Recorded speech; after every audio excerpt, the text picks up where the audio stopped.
سلامات ደቂ ዓበይቲ ከመይ እያትኩም ተሓንዲኹም ህዝታት ትግራይ ህዝታት ኤርትራ ዓለም ሙሉእ ዘለኹም ዘይኣትወሉ ሰዓት እየ ሕዚ ኣብዚ ፌስቡክ ሕፅር ዝበለ ሓበሬታ ካሕልፈልኩም ሓርየ ዘለኹ ብኣሜሪካ መብዛሕትኡ ድቃስ ሓያል ድቃስ ሰዓት እዩ ዝኒሄ ለይቲ ስለ ዘሎ በኣና ማለት እዩ ኣብ ዓዲ ግን ወጊሑ ስለ ዘሎ ትኩስ ዝኾነ ሓበሬታታት ስለ ዘሎ ቅድሚ 4 መዓልቲ ኣብ ፌስቡክን ኣብ ቲክቶክን ዘርጋሕዎ ቪድዮ ኣሎ እቲ ቪድዮ ንሱ እንታይ ነይሩ ብናይ ምዕራብ ትግራይ ናይ ሰራዊት ብልፅግና ያው ተዳሎ ኢሉ ንሰራዊቱ ትእዛዝ ኣውሪዱ ከም ዝነበረ እቲ ዝረኸብኩ ሓበሬታ ካብ ኣዲስ ኣበባን ካብቲ ናይ ብልፅግና ውሽጢ ኮይኖም ዝሰርሑ ዘለው ጀጋኑ ዝኾኑ ተጋሩ ዝህቡኒ ኣፕዴት ዝሃቡኒ ሓበሬታታት ቅድሚ 4 መዓልቲ ኣብ ፌስቡክ ዘርጊሐ እየ ሽዑ መዓልቲ 2 ቪድዮ ሰሪሐ እየ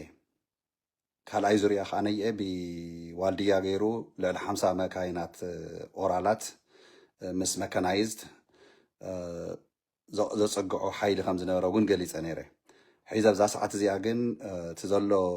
ዘረጋገፅክዎ ካብቲ ባይታ ብስልኪ እውን ደው ኢለ ኣብ ምዕራብ ትግራይ ብዕላዊ ስርዓት ብልፅግና ብከበድቲ መሳርሕታት ተኽሲ ጀሚሩ እግረኛ ሰራዊት ብልፅግና እውን ያው ናብ ሰራዊት ትግራይ ተኽሲ ከፊቱ ተኽሲ ብዕሊ ገይርዎ ኣሎ ስርዓት ብልፅግና ሰዓት እዩ ስለዚ ንክንዳናገፅ ወይ ድማ ከምዚ ናብ ካሊእ ራዕዲ ክንኣቱ ዘይኮነ ከምቲ ናይ 2013 መፅኡ ወራር ዝፈፀሞ ኣብ ህዝቢ ትግራይ ደጊም ኣይፍፀምን እዙይ ክንኣምን ከለለና ኣብ ደገ ዘለና ንኹን ኣብ ውሽጢ ኩልና ተጋሩ ጠንኪርና ምስ መንግስትና ምስ ሰራዊትና ምስ ህዝብና ምስ ውድብና ሕወሓት ተሰሊፍና ክንቃለስ ክንምክት ኢና እዚ ካን ናይ መጨረሻ ተዓዊትና ንወፀሉ እምበር ንሕና ንጠፍአሉ ንበርሰሉ ካብ መዲጋስካር ተሰዲዶም ዝመፁ መንነት ዘይብሎም ታሪክ ዘይብሎም ቋንቋ ናይ ባዕሎም ዘይብሎም ፊደል ዘይብሎም ብላትን ዝጥቀሙ ናይ ስርዓት ብልፅግና ኦሮሞማ ኣብ ሰሜን ዘሎ ህዝቢ ምሓራ ህዝቢ ትግራይ ህዝቢ ኤርትራ ከምኡ እውን ንሱዳን ለኪምካ ነዚ ህዝቢ እዚ ኣዳኺምካ ዓባይ ኦሮምያ ሃኒፅካ ዓሰብ ተቋፃፂርካ ንምስፍሕፋሕ ዝሰርሕዎ ዝፀንሑ ምስ ዩናይትድ አረብ ኤምሬት ኮይኖም ኣብዚ ሰዓት እዚኡ ናይ ኣጋሞት ስርዓት ብልፅግና ናይ ኣጋሞት ዕላማ ናይ ፃድቃን ናይ ኣጋሞት ዕላማ ናይ ባንዳታት ትግራይ ኣብ 4 ኪሎ ዘለው መዓልቶም የብቅዕ ስለ ዘሎ ኣብዚ ሰዓት እዚኡ ብምዕራብ ትግራይ ኩናት ተጀሚሩ ኣሎ ብዕላዊ እግረኛ ሰራዊት ብልፅግና እውን ናብ ምንቅስቃስን ብከበድቲ መሳርያ ተጀሚሩ ዝነበረ ሒዚ ከዓ እግረኛ ሰራዊት ናይ ብልፅግና ተኽሲ ጀሚሩ ምስ ሰራዊት ትግራይ ብዕሊ ኩናት ተላዒሉ ኣሎ እዚ ክትፈልጦ ኣለካ ሕድሕድ ትግራዋይ ዓለም ሙሉእ ዘለካ ንሕና ስቁኢልና ድሕሪ ሒዚ እናሸፋፈንካ ገለ እናበልካ ዝኸውን የለን ኣብ ትግራይ ውሽጢ ዘሎ ዘይፀረየ እውን ሒዚ እውን እናፅረይካ እቲ ብደገ ዘሎ ፀላኢ ግን ንፁር ስለዝኾነ ፅባሕ ንግሆ እንታይ ከም ትወልድ እታ ነገር እዚኣ ግን ንፈልጣ ኢና ከም ናይ 2013 ኣብ ትግራይ ኣትዩ ዘባሳውሶ ትግራዋይ ድሕሪ ሒዚ ከምዘየለ ብሰራዊት ትግራይ ኣነ ከም ሓደ ትግራዋይ ተቃላሳይ ወይ ድማ ኣክቲቪስት እምነት ኣለኒ ክብሪ እውን ኣለኒ ንሰራዊት ትግራይ ስርዓት ብልፅግና ናይ መጨረሻ ዝእለየሉ ኣብ መቃብር ፀላእትና ከዓን ህዝቢ ትግራይን ህዝቢ ኤርትራን ሰላም ዝረኽበሉ ስደት ዘውቅዐሉ ግዜ ኣብ ቀረባ ግዜ ይመፀሉ እዩ ስለዚ ኣነ ሒዚ እንዳጋጣሚ ከም ዝብለኩም ዘለኹ ኣብ ኣሜሪካ ድቃስ ሰዓት ስለ ዘሎ መብዛሕትኡ ደቂሱ እዩ ዘሎ ኣነ ባዕለይ እውን ያው ኣብ ስልክን ኣብ ተፈላለዩ ነገራትን ስለ ዝፀናሕኩ ግድም ኢለ ነይረ ግን ነቲ ዝከታተል ዘሎ ዓለም ሙሉእ ዘሎ ትግራዋይ ኤርትራዊ መቃልስትና ኣሰራርፋኹም ተጋጊኹም ፀናሕኩም እውን ናብ ልብኹም ተመሊስኩም ኣብዚ ሰዓት እዚኡ መን እዩ ወዲ ዓድዋ መን እዩ ወዲ ራያ መን እዩ ወዲ ሕሞራ መን እዩ ወዲ ራማ መን እዩ ወዲ መቐለ መን እዩ ወዲ ውቅሮ መን እዩ ወዲ ዓዲግራት መን እዩ ወዲ ዛላንበሳ መን እዩ ወዲ ኩሓ መን እዩ ወዲ እንድርታ መን እዩ ወዲ መኾኒ መን እዩ ወዲ ማይጨው መን እዩ ወዲ ኣላማጣ ጥንቡጋ ወጀራት እናበለ ዝሓትት ዘይኮነ ፅንተት ሒዙ እውን ኣብ ተጋሩ ንክፍጠር ትግራዋይ ንክንበርስ ንሕና ተጋሩ ስርዓት ብልጽግና ብዕላዊ ኩናት ከፊቱ ኣሎ ኣብ ትግራይ ኣብ መሬት ትግራይ ዝብለኩም ኣለኹ ኣብ ምዕራብ ትግራይ ኩናት ብዕሊ ከፊቱ እኒሄ ስርዓት ብልጽግና ስለዚ ኣብ መቐለ ዘለካ ህዝቢ ትግራይ ኣብ ዓድዋ ዘለካ ህዝቢ ትግራይ ኣብ ተንቤን ዘለካ ህዝቢ ትግራይ ኣብ ኣክሱም ዘለካ ህዝቢ ትግራይ ኣብ ራማ ዘለካ ህዝቢ ትግራይ ኣብ ሽረ ዘለካ ህዝቢ ትግራይ ኣብ ሸራሮ ዘለካ ህዝቢ ትግራይ ኣብ እንዳባጉና ዘለካ ህዝቢ ትግራይ ክመፅእ ናብ ኣላማጣ ናብ መኾኒ ናብ ማይጨው ናብ ዋጃ ናብ ጥንቡጋ ክቐፅል ብኡ ገይረ ዶ መዓት ዘይፀዋዕኽዎም ቦታታት ናይ ትግራይ ጥንቃቄ ኩልካ ትግራዋይ ግበር መራሕቲ ትግራይ እውን ጥንቃቄ የድልየኩም ኣኼባ ይኣኽለኩም ብልጽግና ብዕላዊ ኩናት ከፊቱልና ኣሎ እዩ ተጀሚሩ ኣሎ ኩናት እዚ ግን ተለይልና ንዓለም ክነፍልጥ ክንክእል ኣለና ብተፈላለዩ ቋንቋታት ብትግርኛ ጥራይ ኣይኮነን ዓርሲ በዓርስና ምፅራፍ ዓርሲ በዓርስና ምንኽኻስ የብቅዕ ፀላእትና ሒዙ እውን ኣብ ደገ ዘለኹም በተለይ ኣብ ውሽጢ ኣለኹም ቤተሰብኩም ንሕወሓት ተፀላእኹም ሕወሓት ተወልኩም ፅባሕ ንጎ ትዋጋ ዝኸፍል መስዋዕቲ ዝኸፍል ዝሳቀ እቲ ናሃትኩም እቲ ናተይን ቤተሰብ እቲ ባይታ ዝኒሄ እዩ እቲ ተጋዳላይ ካብተን ኩለን ዝፀዋዕኽዎን ቦታታትን ዘይፀዋዕኽዎን ትግራይ ብምልኣ ተሰሊፉ ኣብ ኩለን ግንባራት ዘሎ ኣብ ራያ ዘሎ ወዲ ራያ ጥራይ ኣብ ራያ ተወላዲ ጥራይ ኣይኮነን ትግራዋይ ኮይኑ ግን ኣብ ራያ ተሰሊፉ ኣሎ ኣብ ማእኸላይ ዘሎ ቲዲኤፍ ካብ ማእኸላይ ዞባ ስለተወለደ ካብ ዓድዋ ስለተወለደ ካብ ኣክሱም ስለተወለደ ካብ ተንቤን ስለተወለደ ኣይኮነን ትግራዋይ ስለ ዝኾነ እዩ ብልኡኽቶ ተዋሃቦ ልኡኽቱ ተቐቢሉ ክጋደል እየ ንዓደይ ነደይ ኣየድፍርን ኢሉ ኣብ መስመር ኣሎ ንዙይ ንደግፍ ሓቢርና ንዙይ ንደግፍ ክትሓልፍ እያ እዚኣ ክንዕወት ኢና ክትሓልፍ እያ ፅባሕ ንጎ ምስ ተዓወትና ምስ ሓለፈት ግን ተጋግየ ነይረ እየ ኢልካ ትዛረብ ትግራዋይ ክሰምዕ ይደልና ንወቀስ ንነቅፍ ነርና ሕዚ ግን ኣብ ዕላዊ መኸተ ኣቲና ኣለና ስርዓት ብልጽግና ኣብ ምዕራብ ትግራይ ብፍነርዋ ኣነ ደጋጊመ ይነግረኩም እየ ፌስቡከይ ንድሕሪ ትከታተልዎ ኮይንኩም ሸር ግበርዎ ንኩሉ ይብፃሕ እዚዩ ንኩሉ ሸር ግበርዎ ንኩሉ ትግራዋይ ይብፃሕ ኣብ ቲክታክ እውን ዘርጊሐ እየ ከም ዝነገርኩም ቅድሚ 4 መዓልቲ ስርዓት ብልጽግና ብውሽጣዊ መምርሒ ውሪዱ እንታይ ከም ዝተዳለወ ገሊፀ እየ ኣብ 5 መዓልቲ ኩናት ከፊቱ ኣሎ ብደቡብ ትግራይ እውን ክኸፍት እዩ ብዓፋር እውን ክኸፍት እዩ ብፀለምቲ እውን ክኸፍት እዩ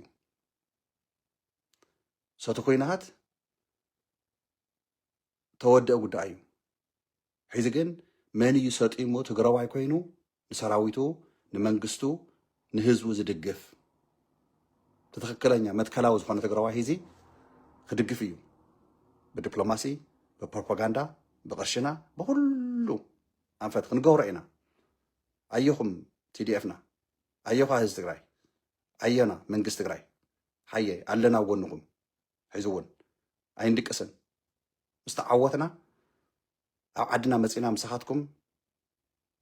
ክልተ ኣለኹ ሰራዊት ትግራይ ህዝቢ ትግራይ መንግስቲ ትግራይ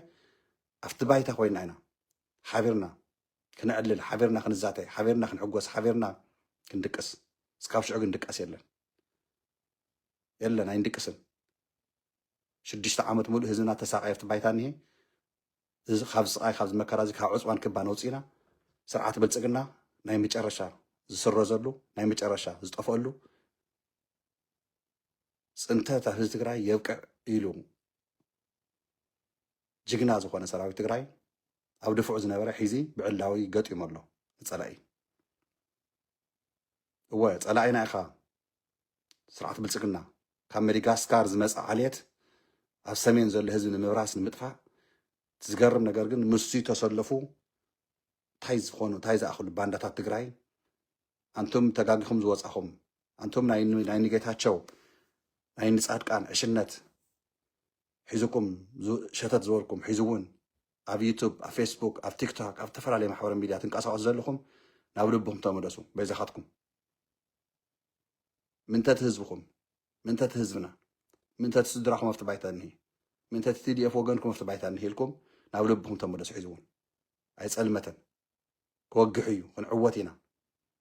تግራይ ሲ ኣይትሰዓርን ፖለቲካና ነማዕራሪ ፕሮፓጋንዳና ነማዕራሪ ስለዚ ከይንውሐልኩም ብሓፂሩ ናይ ለማዕንቲ ተለይለ ካብ ድቃስ ይቕረየኒ ድሒዝ እዚኣ ምሳኹም ዛ ፌስቡክ ከፊት እያ ዝኒኹ እቲ መልእኽተይ ዘሕልፎ ዘለኹ ግልፅና ግልፂ እዩ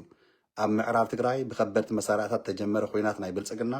ሕዚ እቲ ናይ እግረኛ ሰራዊት ብቀለልቲ መሳርያታት እውን ሙሉእ ተስፋሕፊሑ ኩናት ተኸፊት እኒሄ ምዕራብ ትግራይ ኣብ ዝመፅእ ዘሎ መዓልትታት ብትኻሊእ ግንባራት እውን ክኸፍት እዩ ግን ሓቂ ሒዝካ ምቅላስ ፅቡቕን እዩ እቲ ሓቂ ግን ተለይልና ክንፅሕፎ ተለይልና ክነጋውሖ ተለይልና ክነፍልጦ ንዓለም ኣለና ምስ ሰዳም ኮይኖም ተኪሶምለይ ምስ ሻዕብያ ኮይኖም ተኪሶምለይ ኢሉ ፕሮፓጋንዳ ክሰርሕ እዩ ብቶም ባንዳታት ተዋፊሩ ባዕሉ ዝኸፈተ ኩናት ባዕሉ ዝተኩዖ መድፍዕ ባዕሉ ዝትኩሶ ዘሎ ከበድቲ መሳርያታት ንሕና ከም ኩናት ደለይቲ መሪሕነት ሕወሓት መንግስቲ ትግራይ ይገፍፍ ኣሎ ከምዚ ይገብር ኣሎ እናተባሃለ ፕሮፓጋንዳ እናተሰርሐ ዝመፀ እዚያት ወዲ እዚያት ዲስትራክሽን ይበሃል ዲስትራክሽን ንምግባር እዩ ዲስትራክትድ ግን ኣይንኸውንና ንሕና ሰሚርና ሰጢምና ከም ተጋሩ ሓቢርና ኢና ክንቃለስ ሓበራዊ ቃልሲ እዩ ሓበራዊ መኸተ እዩ መን ይፀሊም መን ይቀይሕ መን ይሓፂር መን ይነዊሕ መን እዩ ማእኸላይ መን እዩ ምዕራብ መን እዩ ደቡብ መን እዩ ምብራቅ እዝዩ ግደፉ ትግራይ ንእሳትና ኢልኩም ጭርሖ ግበሩ ሽጉጥ እዚኣ ትግራይ ሽጉጥ እዚኣ ሲ ኣይተኣኽለናን ትግራይና ሲ ብሓቂ ሰፋሕ እያ ነይራ ወለድና ነብሓጎታትናን እናተጋገዩ ብይውህንኦም ናፍቲን መሬትና እናተዓደለ ዝተረፈ ሒዚ ከዓን ራያን ምዕራብ ትግራይን ክንወስድና ናትና እዩ ኢሎም ዝፍክሩ ዘለዉ ኣምሓሩ ዘይኮኑ ሲ እቶም ካብ ማዲጋስካር ተሰዲዶም ብላትን ዝፅሕፉ ኦሮሞማ ኢሎም ዓባይ ኦሮምያ ክሃንፁ ዝምክር ዘለዉ ስርዓት ብልፅግና ዝድግፉ እቶም ባንዳታት ትግራይን እዚኦም ሓዊስካ እዮም ምዕራብ ትግራይ ናብ ኢድና ከይምለስ ህዝቢ ትግራይ ሰላም ከይረክብ ኣንፃር መኸተና ኣንፃር ህዝብና ዝቃለሱ ዝና ዘለዉ ስለዚዩ ነዚኣቶም ኣውጊዝና ነዚኣቶም ደምሲስና ትግራይ ሰላም ንክሰፍን ኢኮኖሚ ናይ ትግራይ ክምዕብል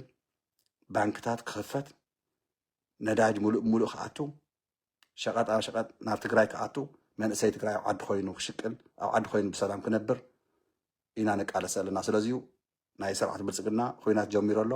ፅባሕ ንጎን ኣሜሪካ ከዓ ንሶም እዮም ሕወሓት እዮም ጀሚሮሞ ኢሉ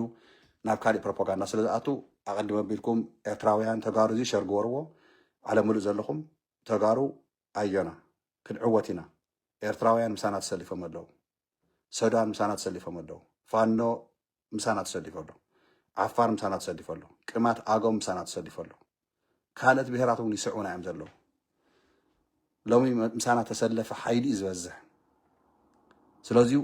ኣብ ትግራይ ኣትዩ ስርዓት ብልፅግና ዘባሳውሶ ሰራዊት ብልፅግና ኣብ ትግራይ ኣትዩ ዘባሳውሶ ትግራዋይ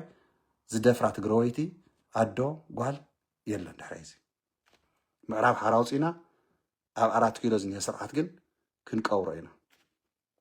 ምስኡ ዝቕበሩ ከዓ እቶም ባንዳታት ኣብ ወርሒ ክንኣትዋ ኢና ትግራይ እናበሉ ዝፍክሩ ከም ንፃድቃን ዝመሰሉ ካልኦት እውን ፅባሕ ንጎ ሓቢሮም ክቕበሩ እዮም እቲ ዕላምኦም እየ ዝብለኩም ዘለኹ ንሳቶም ሃዲሞም ክወፁ እንዲኦም ካብቲ ሃገር ኣየር ኔዋን ተዘጋጅዋ ናይ ኣሜሪካ ናይ እምረት ኣሜሪካን እምረትን ክትህድሞም እያ ተውፆም እያ ግዲ የብልኩምን እቲ ዕላምኦም እቲ ሓሳቦም ተንኮራኽሮም ግን ክቕበሩ እዩ ክቕበል እዩ እቲ ኣይዲዮሎጂ ንሱ ክንቀብሮ ኢና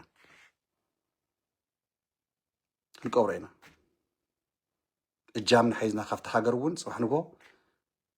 ኢና ግፍሕ ዝበለት ትግራይ ክንሃንፅ ፖለቲካ ስማርት ኩኑ ኣይትሸኩሉ ሕወሓት ሃገረይ ትብልን ከለኸም ዘይትብል እናበልካ ፕሮፓጋንዳ ስራሕ ሜላ ይሃሉ ንሕና ድሕሪ ሕዚ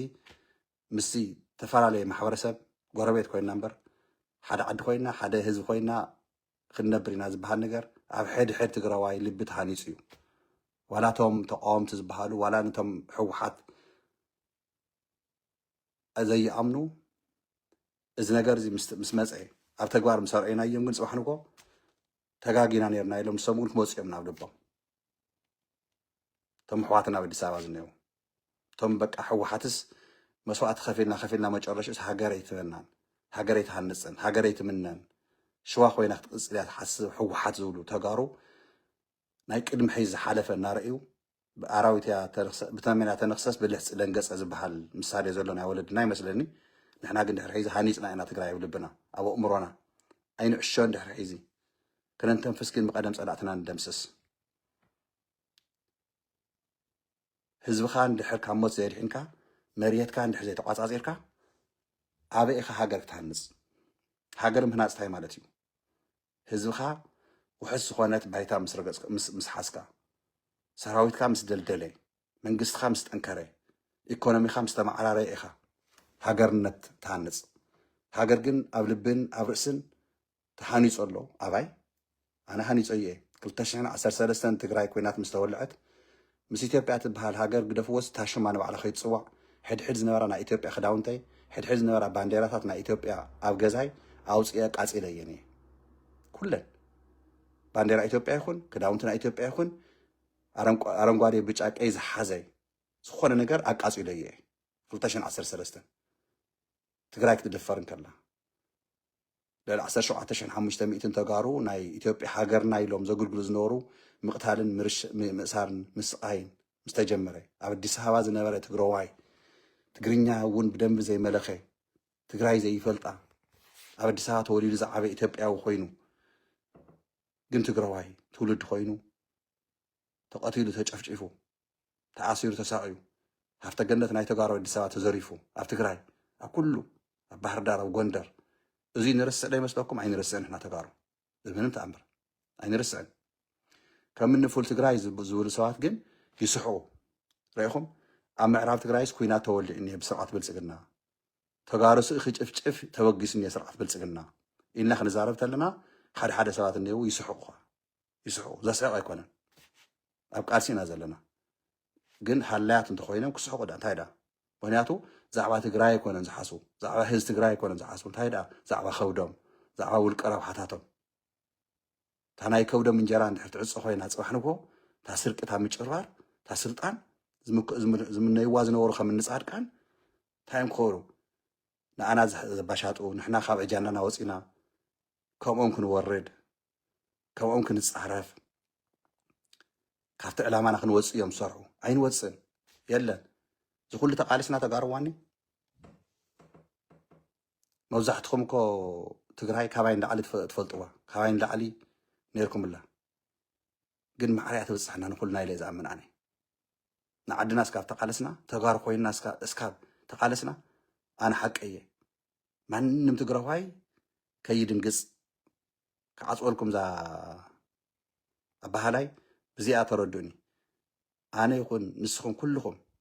ብተፈላለየ ዓቕሚ ከም ዘለኩም ከይትሰሓቱ ከይትጋገዩ እንታይ ዓቕሚ ኣለና ከይትብሉ ሚከ ሚድያ ወፂ ምዝራብ ስለ ዝከኣለ ሚከ ኩሉ ነገር መፍትሒ ኣለዎ ኢልኩም ከይትሓስቡ ኩልና ንዓድና ንህዝብና ንመንግስትና ንሰራዊትና መፍትሒ ኣለና ሞራል ምሃብ ምፅሓፍ ምድጋፍ ማይ ምቕባል እንጀራ ምቕባል ኣብቲ ፖለቲካ ማሕበረ ሚድያ ዘለና ብጎንና ምስላፍ ንሕና እውን ብጎንኩም ምስላፍ ኩልና ነናይ ባዕልና ዓቕምታት ኣለውና እዮም ዓወት ከዓ ነየ ንኩሉ ሒዝካ ኢኻ ትዕወት ክንዕወት ኢና ከይትጠራጠሩ ብውሕደል ዝኾነ መገዲ ግን ክንቃለስ ኢና ብኩሉ ዓለም ክንቃለስ ኢና ዲፕሎማሲ ስዒርናዮም ኢና ይብል ነር ፃድቃን ኣይተሰዓርናን ኣለና ደቃሰይ በቃ ገፅን ሓዊጡ ትሪእዎ ኣለኹም ዶ ገፅን ሓዊጡ ዓይንትና ተጨምዲዱ ግዲ የለን ንዓድና ንትግራይ ካብኡ ዝበኣሰ እኮ ኣብ ግንባር ኣብ ቁሪ ኣብ ማይ ኣብ ስቃይ መከራ ኮነ ሰራዊት ትግራይ እቲ ልዕሊ ሚልዮን ህዝቢ ምዕራብ ተመዛዊሉ ሻድሻይ ክረምቲ ሂዙ እኮ ኣብ ቸንዳ ቁም ነገር ዘይብሉ ቸንዳ ኮ ማይ ቁሪ ፀሓይ ናይ ሓጋይ ሒዚ ከዓ ክረምቲ ቁሪ ማይ ሰራዊትና ከዓ ምእንቲ ህዝቢ ትግራይ ምእንቲ ዓዱ ምእንቲ ኣዲኡ ምእንቲ ኣቦኡ ዋጋ ክኸፍል እየ ኢሉ ምግቢ ንእስኒ ካልእ ንእስኒ ዘይብል ጅግና ዝኾነ ቲዲኤፍና ንሄና ኩልኩም ዛዕባ ቲዲኤፍ ክብሪ ግበሩ ክንስዕር ኢና ከይትዳናገፁ ኣብ ትግራይ ኣትዩ ዘባሳውሶ ትግራዋይ ድሕሪ ሒዝ የለን ኣብ ምዕራብ ትግራይ ዝኒ ሓይሊ ግን ሒዚ ክፅረግ እዩ እዙይ ፀሪግና ኣብ ሸዋ ዝኒ ሓይሊ ቀቢርና ትግራይ ክትዕንብብ እያ ኣዶ ትግራይ ክትሕጎስ እያ ጎራውትና ኤርትራውያን እውን ምሳና እዮም ተሰሊፎም ዘለዎ እየኹም تايكم زخون وصبح تريوه سرعة بلصقنا ግን ስለ ዝጨነቀቶ ሒዝ ጀሚርዋ እንሄ መቃብር በዓል ኹዒቱ ዋለ ጽባሕ ንኳ ክቕበር እዩ ስለዚ ከይተጣራጠሩ ብሰራዊት ትግራይ ከይተጣራጠሩ ብመሪሕነት ትግራይ ክንስዕር ምዃንና ከዓ ነየ ኢና ይብለኩም ኣለኹ 100% ርግፀኛ ኮይነ እየ ናይ ክንስዕር ምዃንና እዛ ለማዓንቲ ተጀሚራ ዝኒሃ ብምዕራብ ትግራይ ኩናት ናይ ስርዓት ብልፅግና ብዕላዊ ናይ መጨረሽትኡ 2019 ሓድሽ ዓመተ ምህረት ዝመፅእ ዘሎ ሕድሕድ ትግራዋይ ዓለም ሙሉእ ዘለኻ ኣብ ሕሞራን ኣብ መቐለን ክስዕስዕ ምዃንካ ምስ ወገናትና ኤርትራውያን ሓቢርና ካብ ኣስመራ እስካብ መቐለ ቦርደር ተፍትሽ የለ ገለ የለ ብናፃ ትግራዋይን ኤርትራውን ክንቀሳቐስ ትግራዋይትን ኤርትራዊትን ኢድን ጓንትን ኮይነን ኣዶታትና ኣሕዋትና ኤርትራውያንን ተጋሩን ናብ መቐለ ይኹን ናብ ኣስመራ ካብ መቐለ ናብ ኣስመራ ካብ ኣስመራ ንመቐለ ከም ድሌትካ ምንቅስቃስ ናፃ ልቢ ናፃ ለባም ህዝቢ ሓቢሩ ብሰላም ክነብር ዝወሰነ ህዝቢ ንድሕሪተ ይምለስ እንድሕር ሒዚ ከይትጠራጠሩ ኤርትራውያን ክጠልምና እዮም ትብሉ ዝነበሩም ተጋሩ ክትርእይዋ ኢኹም ሒዚ ዘይጠልምና ምዃኖም ሒዚ ክትርእይዋ ኢኹም ካብ መጀመርታት ሒዘ ፅምዶ ዝደገፍኩ ካብ መጀመርታት ሒዘ ወገናትና ኤርትራውያን ተጋሩ ኣዮና እናወርኩ ዝነበርኩ ተሓቂ ክትርእይዋ ኢኹም ሒዚ እንታይ ንርባሕ ፀኒሕና እንታይ ንርባሕ ኣለና ብናይ ኤርትራ መስመር ብናይ ኤርትራ ኻነየ መንግስትና ይፈልጦ ሰራዊትና ይፈልጦ ተኻሊእ ህዝብና ግን ኣብ ገዚኡ ክፈልጦ እዩ ኣብዛ ሰዓት እዚኣ ግን ክትርእዩ ኢኹም ኢለኩም ኣለኹ ኤርትራውያን ዝባኖም ኣይኮነን ክውና ኣይገርዎን በሮም ኣይዓፅዎን ክስለፉ እዮም ምሳና ከምቲ ናይ 17 ዓመት ትቃለሱ እንተለዉ ኤርትራውያንን ተጋሩን ወይ ድማ ሻዕብያን ሕወሓትን ኣብ ሓደ ሽርጥ ተሰውኡ ኣብ ሓደ ጉድጓድ ተቐበሩ መስዋዕቲ ክኸፍሉ ከለዉ ተጋሩን ኤርትራውያንን ሒዚ እውን ከምኣ እያ ምክንያቱ ንተጋሩን ኤርትራውያን ከጥፍእ እየ ዝበለ ሓይሊ ካብ ሸዋት ተበገሰ ኦሮሞማ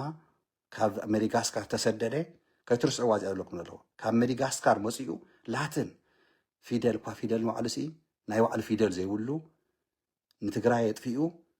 ንኤርትራ ተቋፃፂሩ ባሕሪ ሒዙ ዓባይ ኦሮምያ ክሃንፅ ዝጉረ ዘለዎ እዚ ሓበራዊ ቃልስና መሬት ትግራይን መሬት ኤርትራን መሬት ኤርትራ ብኤርትራውያን መሬት ትግራይ ብተጋሩ ጎራውቲ ኮይና ከዓ ከም ድሌትና ንንቀሳቀሰሉ ከም ትለኩም ዘለኹ ባሕሪ ከዓን ነቶም ሸዋብያን ኣይኮነን ዝቐርቦም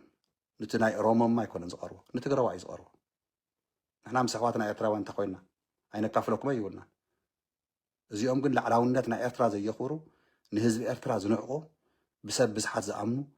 ንሕና ተጋሩን ኤርትራውያን ጥበብ ኣለና ርእሲ ኣለና መይል ኣለና ንኽእል ኢና ስለዚ ክነተግብሮ ኢና ኤርትራውያን ኣይክሕድናን ይብለኩም ኣለኹ ሬከርድ እዩ ላይቭ ዘሕልፎ ዘለኹ ኤዲት ኣይኮነን ኤርትራውያን ኣይጠልሙናን ኤርትራውያን ምሳና ክስለፉ እዮም ሒዚ ተሰሊፎም እዮም ባይዘወይ ምሳና ስልፋት እዮም ድልዋት እዮም በረይ ዓፅውን ኣብዛ ሰዓት እዚኣ ምሳና መስዋዕቲ ክኸፍሉ እዮም እዚኣ ሓበራዊ ቃልሲ እያ ሓበራዊ መኸተ እያ ሓቢርና ክንነብር ተወሲኑ እዩ ዓለም ምልእ ዘሎ ልቢ ዘለዎ ትግራዋይ ልቢ ዘለዎ ኤርትራ እውን ይርድኦ እዩ ናይ ብዳዕ ናይ ፈኸራ ኣይኮነን ተሓቅነት እዩ ኣዮና ትግራይ ትፃር ታንኪዩ ኣየኹም